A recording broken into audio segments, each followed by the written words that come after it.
Se você tem desconforto nas suas costas, primeiro, questões posturais. Às vezes você tem a postura muito ruim, fruto de um trabalho sedentário, posicionamento no trabalho irregular. Esse é um ponto que você tem que cuidar. Segundo, músculos nas costas melhoram a estabilidade da sua coluna, desde a região vertebral até a lombar. Renato, eu posso fazer qualquer exercício? Talvez no início, o ideal é você fazer exercícios que não demandam tanta estabilidade. Usar o decúbito ventral, que é o apoio no banco, máquinas, fazer puxador, mas já começar a se educar e começar com um peso ou até sem peso a realizar movimentos que tenham estabilidade. Independente de você ter protusão discal ou hérnia de disco, uma musculatura forte te possibilita a treinar tudo. Legal?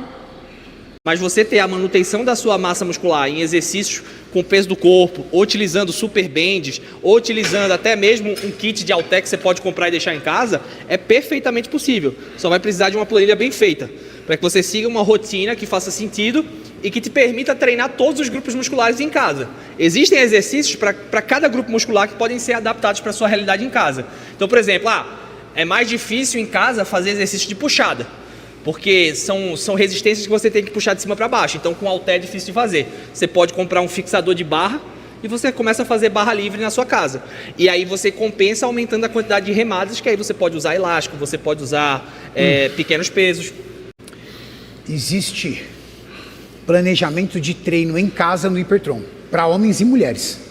Se você quer treinar em casa e quer uma planilha de treino com exercícios que você pode fazer na sua casa, o Hipertron tem. Hipertron tem plano de treinamento só para mulheres, só para homens, para quem quer ir para academia, para quem quer treinar em casa, para quem está começando agora, para quem já é avançado.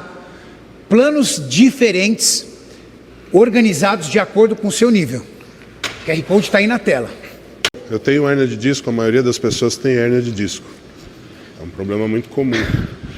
E o que é hérnia de disco? É quando você tem o líquido que sai da sua vértebra ali, dos seus discos vertebrais, e ele acaba beliscando ali, incomodando, como se fosse uma bexiguinha, incomodando ali o seu nervo ciático. E aí isso acaba gerando uma dor impressionante, às vezes você não consegue nem se locomover. O que você tem que fazer? Primeiro, ter certeza que você não está com essa região inflamada.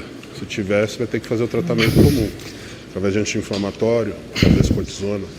E aí isso fica a critério médico e do fisioterapeuta. Fez isso?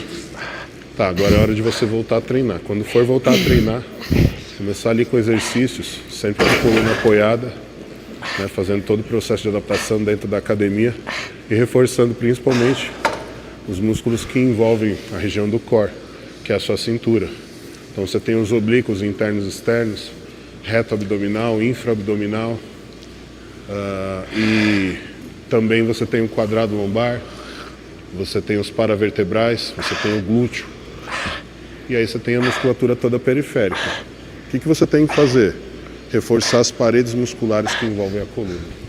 Isso é a única estratégia que você tem para ter menos crise de hérnia. Mas o fato é, uma vez que você tem hérnia, uma vez ou outra você vai acabar tendo crise. Agora, o tempo que vai levar para você ter essas crises depende de como que você conduz a máquina. Então, treina a musculação para fazer a manutenção dessa massa muscular e evitar com que você faça um movimento brusco aí para sua coluna e acaba sentindo mais uma vez essa hérnia. A única saída é a musculação. E quer fazer a manutenção da musculação preventiva para essa lesão, ajuda ela ali com pilates. Essas duas atividades combinadas é sucesso garantido para a prevenção das crises que você pode ter sobre hérnia. Pessoas que usam hormônio. Eu estou usando 250 miligramas de testosterona. É um jeito de falar, mas tecnicamente falando não é verdade. Quando você usa, por exemplo, Deposteron, ele é o cipionato de testosterona. Significa que tem cipionato, que é uma cadeia de carbono, ligado ao éster da testosterona. Qual é a função dessa cadeia? Desempenhar a meia-vida a forma e o tempo que essa molécula é absorvida pelo seu corpo. Propionato, met-et-prop, 3 carbonos. É uma cadeia muito curta ligada ao éster, rapidamente ela sai. Enantato é uma cadeia muito mais longa de testosterona. Então, a quantidade de carbonos, a extensão da cadeia determina a meia-vida, se ela é mais curta, cadeias mais curtas, ou mais longa, cadeias mais longas. Então, 250 miligramas de testosterona, como a gente usa, provavelmente vai ter de testosterona de verdade entre 165 a 175, dependendo da cadeia de carbono que está ligada a ela. Para que serve a tirzepatida então? Ela possibilita você fazer essa dieta, ela melhora o seu metabolismo de carboidrato, ela reduz a sua resistência à insulina, então ela colabora para um metabolismo muito mais propício, ela reduz o seu sistema digestivo, ela reduz a velocidade do seu sistema digestivo, ações que te fazem muito mais aderente à dieta. Mas se você não fizer a dieta, você não vai perder peso, fácil assim. Ele supervisionava o estágio. E ele era um dos professores mais antigos da faculdade, né? Então era aquele cara bem tradicional. Aí o estagiário chegava no aluno, né, no projeto da faculdade, e fazia assim: vai lá, abre o peito. Aí ele chegava: abre o peito? Você quer um bisturi? Não existe abrir o peito. Fale adução das escápulas. Vai se lascar. Ele só queria termos técnicos. Você não podia demonstrar de uma forma prática. Por exemplo, estica o braço. Ele estica o braço, é chiclete? Quem estica é chiclete, meu amigo. O braço estende. Então fale estender o cotovelo. Você quer ser um profissional falando desse jeito? Mas tem os dois lados, beleza, tá no meio acadêmico. Mas como é que você vai comunicar com o público? Não comunica. O aluno não é obrigado a saber anatomia. Não comunica. Ó, esse exercício aqui, a gente vai trabalhar os feixes caudais do glúteo máximo. E? Pra gente pode parecer básico, né? Exato. Aí o aluno vai falar, beleza, vamos trabalhar o quê? Isso? O que é que vai evoluir? Uma vez, há muitos anos atrás, eu fazendo os meus vídeos aqui, só que agora a gente faz ao vivo, aí eu falando sobre o crucifixo e tudo mais, para melhorar um pouco mais, eu falei assim, ó, se você tem essa parte aqui, ó, eu falei assim, o miolo do peito, nossa, um professor de educação física reagiu, miolo quem tem é pão, miolo quem tem é pão. Pão não tem miolo, peito não tem miolo, é feixo externo costal. Eu falei, meu irmão, por isso que ninguém te assiste. Por isso você não ganha dinheiro, meu. Por isso que você não tem, porque você não tem inscrito. Exato. Cara, a arte da comunicação é transformar o difícil em fácil. É isso. É o cara assistir e falar assim, entendi. É isso. Mas para algumas pessoas, a arte da comunicação é falar tão difícil pro cara se sentir um imbecil e achar que ele é um gênio. É isso. É, exato. Ele quer se autovalidar nos termos técnicos. Resumindo, batata da perna e gastrognemio são a mesma coisa. Miolo do peito. INBA. INBA, Federação para Naturais. Essa federação que você deve recorrer, já que você não está usando hormônio. Agora, se você quiser se arriscar contra hormonizados e tiver físico para isso, sugiro a NPC, que é a melhor federação e a única que leva para o Olímpico. Muito importante, façam fortalecimento do manguito, pessoal. Vocês terão menos lesões de ombro, menos lesões de escápula, seu treino de costa vai ser mais forte, seu treino de peitoral vai ser mais forte. Bora lá. Como é que se faz aquecimento de manguito? Rotação externa do braço. Aqui, ó, rotação externa do punho. Vamos lá. Isso não é recomendado. Inclusive, eu apanhei muito num corte, porque eu fiz um vídeo onde eu falo que fisiculturistas, numa fase muito longa de déficit calórico, em reta final de competição, muito depletados, usa, né, um pouco de sal, pré-treino, para melhorar um pouco a disposição, pelo estado de profundo cansaço e desidratação que eles se encontram. E aí, cara, eu apanhei muito disso, e aí eu até reconheço que foi realmente um erro meu, porque por mais que seja uma estratégia de fisiculturista, nem toda estratégia de fisiculturista a gente pode falar. Porque às vezes o pessoa faz só o corte, manda para a internet e parece que eu estou orientando a pessoa a fazer isso. Você não precisa usar sal pré-treino. O sal pré-treino para um indivíduo bem hidratado vai ter poucas finalidades. E aí você vai acabar incrementando sal demais na tua dieta, porque a sua alimentação já é muito rica em sal. O ser humano tende a consumir sal acima do que deve. Então, Não precisa fazer isso não, tá? Isso é uma estratégia de fisiculturista e quando o cara tá na pele e tá naquela dieta brava de bater peso, que tá se arrastando, que não vai ser o seu caso nem ferrando. Você não vai sentir benefícios, entendeu? Não vai te ajudar. Por favor. E o Embi é um termogênico, parente da cafeína, Tá bom, seus putos. que aumenta a temperatura do seu corpo, que aumenta a sua frequência cardíaca, que acelera o seu metabolismo. E o Embina, ela não é classificada como um suplemento alimentar convencional. Ela está na lista de medicamentos. Logo, só farmácias de manipulação ou indústria farmacêutica pode fazer. E o Embina, ela é muito bem recebida por pacientes saudáveis, mas muito mal recebidas por cardiopatas. Então fique atento, mas é um bom termogênico. É um termogênico, vamos dizer assim, um degrauzinho acima da cafeína. Pessoal, ombro, a gente sempre explica para vocês. Tem 3 grandes feixos musculares, né? Ou a galera chama de cabeça, né? Esse feixo anterior, esse feixo lateral e o feixo posterior. Todos precisam ser trabalhados. O feixo anterior, que é a parte frontal, ela sofre muito impacto no treino de peito, né? É muito trabalhada. O feixo lateral é um feixo que você tem que trabalhar muito isolado, porque poucos exercícios trabalham ele quando você executa outros grupamentos musculares. E a porção posterior, que é muitas vezes a mais negligenciada, traz muita estética e estrutura no teu físico. Quem tem um posterior de ombro bem trabalhado, ele tende a ter uma postura melhor, uma postura mais ereta, certo? Você, hoje, é um cara meio caído ou um cara ereto? Eu sou um cara muito ereto. Por quê? Porque o meu posterior de ombro é um posterior de ombro bem trabalhado. É você prestar atenção em alguns exercícios. Talvez a musculatura das suas costas ainda não esteja fortalecida o suficiente para trazer mais equilíbrio e estrutura na tua coluna lesionada. Então seleciona bem os exercícios, mas trabalhe bem costas. Você é o cara que tem que priorizar treinos de costas. Remadas talvez agora mais em decúbito ventral, ou seja, com algum tipo de apoio do seu tronco no banco. Agachamento na barra guiada, talvez escolher um bom cinto para estabilizar o movimento na sua subida e na sua descida, mas são os treinos de costas que vão trazer longevidade para você e evitar que você sinta dor. O Warm-Up 7, o nome já diz, né? Série de aquecimento. O objetivo é aumentar a lubrificação articular, ou seja, o seu ombro, por exemplo, aqui a gente está fazendo desenvolvimento. O seu ombro se movimente com mais liberdade, aumenta a temperatura corporal e prepara o seu músculo para os exercícios pesados. Então a gente geralmente faz aqui peso leve com repetição alta.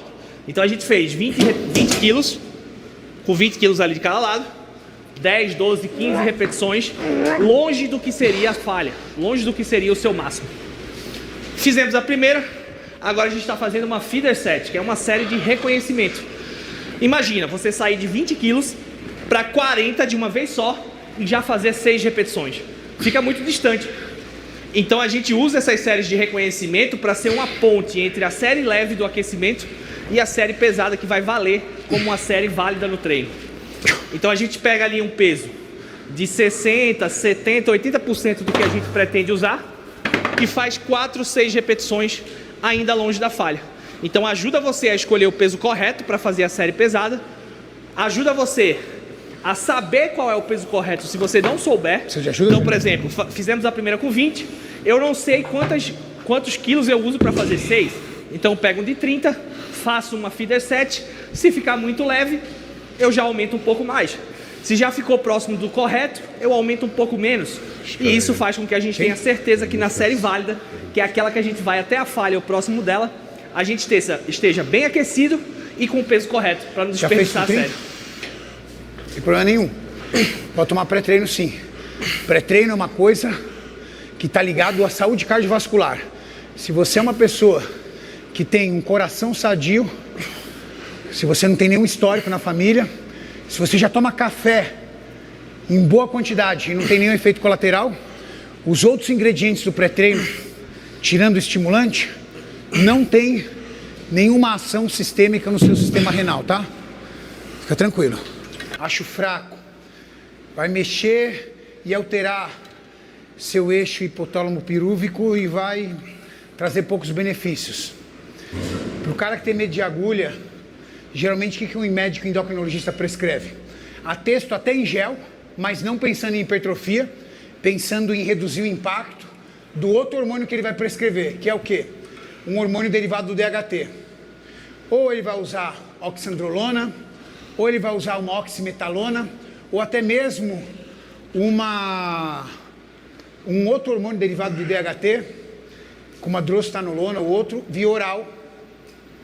Parte desse medicamento você vai perder no sistema digestivo, não tem jeito. Não dá para comparar a absorção de hormônio via oral com hormônio via injetável, mas é uma forma que o médico encontra para prescrever o hormônio para você. Agora, só texto em gel, pensando em hipertrofia, texto em gel é muito bom para pessoas que têm problema de libido, outros efeitos ligados ao hipogonadismo. Os médicos estão fortes na caneta, tá, gente? Os médicos estão fortes na caneta. Medicina, para alguns médicos, virou um jogo de comércio para vender cápsula e injeção. Primeira pergunta: o médico prescreveu o texto para você comprar? Ou ele está vendendo cada dose de texto para você ir lá no consultório dele e te arrancar 200, 300 reais em cada aplicação? Vocês sabiam que uma Durateston, que é dose suficiente para te manter em TRT por 15 dias, custa R$52? Quanto o seu médico cobra por uma aplicação? Se ele te cobrar R$350, ele está cobrando o equivalente a 7 doses de reposição de texto. Qual a intenção? Como é que estão os seus exames? Nos seus exames está claro a deficiência de testosterona, muito comum entre pacientes obesos, pela questão do tecido adiposo, da aromatização e da retenção desse tecido adiposo de testosterona? Ou não? A sua testosterona está dentro do limite saudável. Você tem sintomas de testosterona baixa? Ou o médico acordou com vontade de aplicar texto em você e te cobrar a cada 15 dias R$500? Veio um amigo nosso aqui, o médico estava cobrando R$500 por aplicação. 10 vezes mais o valor. Mais a consulta, tá? Mais a consulta. Cuidado. Medicina virou uma fábrica de fazer dinheiro. Depois criaram os coaches de medicina, high ticket, o caramba 4, os caras todos, médico padrão agora tá assim, né? Calça apertada, canela alta, né? Ternozinho, o médico não usa mais jaleco. Ternozinho, calça apertadinha com a canela lá em cima, calça social, mocassim, cabelo em gel pra lá e frases de Alphaville ali, né? As frases de coach. Então, perna é um grupo muscular grande que cansa, né? Então, para você fazer 3 vezes na semana, o objetivo é reduzir o tamanho do treino. Por exemplo, o treino tá ruim também, né? Se você faz uma vez por semana 8 exercícios, o 6º, 7º, 8º vai ficar bem mais difícil e mais cansativo. Então, vou dividir em 2 vezes na semana, 4 num dia, 4 no outro. Então você aumenta a performance do treino, você treina mais pesado, porque a sessão do treino fica mais curta. 3 vezes por semana para homem não é tanto usual, é mais para mulheres. Mas se você faz isso, o treino vai ter que ser um pouco mais curto do que um treino de 1 vez de 2. Vai funcionar? Vai funcionar, mas o ajuste é muito mais difícil de fazer. Então você vai ter que treinar mais curto, vai ter que fazer menos séries, mas pode chegar a funcionar. Qual é o mais legal? É você verificar se isso depois de 30, 60 dias está evoluindo para você. Está conseguindo subir os pesos? Não está ficando com dor tardia demais? Está conseguindo ver melhora nesses músculos? Perfeito, você pode manter. Mas se você está ficando muito cansado, o músculo está ficando muito dolorido, você está chegando para treinar com essas pernas cansadas, é melhor mudar para 2 vezes e alterar para a divisão mais tradicional. Você faz aí 4, 5 exercícios 2 vezes por semana e aí faz essa mesma leitura se está começando a funcionar. Então sempre ajuste para cada pessoa. Quais são os hormônios que fisiculturistas usam em fase de off-season e quais são os hormônios que fisiculturistas usam em fase de pre-contest, fase que eles secam? Cara, eu gosto mais de usar os mais androgênicos nessa fase, então base sempre de testosterona, combinado com uma nandrolona. Você começou, Salles? Fui eu? Ou boldenona. É verdade. Sempre vão ser as melhores escolhas. Aí você pode combinar aí com o oral, Dianabol ou Hemogenin. São sempre as melhores escolhas para você conseguir aí promover ganho de massa grande, ganho de estrutura. E aí depois, quando você vier manipulando a dieta e transitando esse perfil de drogas para um perfil mais anabólico, com derivados mais de DHT. Então nessa fase você diminui a testosterona, combina Masteron, Primobolan, Stanozolol, Oxandrolol, Bora, Salles. Alostestin, tudo para Maurício, poder traz a câmera pra cá. finalizar e trazer uma melhor Câmera, condição trazer a pro câmera dia da pra cá. competição. Nessa ordem, o uso das drogas. Tá, o que você pode fazer é exercícios de alongamento, mobilidade e posição correta para evitar mais desgaste dessa articulação. É isso que você tem que fazer. Exercícios telefone como por aí, cadeira, Maurício? extensora, agachamentos, Telefone? flexão de joelho. Não, aquele do Todos esses joelho. exercícios vão ajudar você a reforçar os músculos que envolvem a articulação do joelho. O glúteo é um estabilizador, o adutor também é outro estabilizador. Então, reforçar todos esses agrupamentos vai ajudar você a trazer mais estabilidade para essa articulação. Mas isso não quer dizer que não exija nenhum trabalho da articulação quando for feita a flexão do joelho. Então, sugiro você estar fazendo alongamento e mobilidade, além dos exercícios de musculação para fortalecimento.